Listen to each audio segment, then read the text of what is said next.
তো গাইস এখন হচ্ছে কি আমাদের দেখো পিকনিকের মেনু, এটা কি কি আছে বলে দাও গুটু বলো।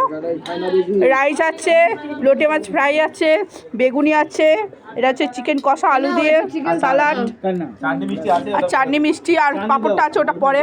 তো এই যে এখন দেখো আমার গুড্ডু সোনা মুন্সুটা খেতে বসেছে, আমার বর্মশাই খেতে বসেছে। এর নাম মিষ্টু, ঢাকুরিয়া থেকে এসছে, খাওয়া হয়ে গেছে। I love you too. Baban আসছে। আর এই যে আমাদের রান্নুনি, ইনি রান্না করেছে, আমাদের কুক বসিরহাট থেকে এসেছে। এই শুনি এখানে দে বাবন আসছে। বসিরহাট থেকে দুটো মাংস আসছে। ও ভুলে জলটা দাও। হ্যাঁ তো চলো এখন খাওয়া শুরু করবো। তো চলো এই যে দেখো খেয়ে নাও খেয়ে নাও অনেক কুকুরটা আমার না। ওই সত্যি বসো বসো মাংস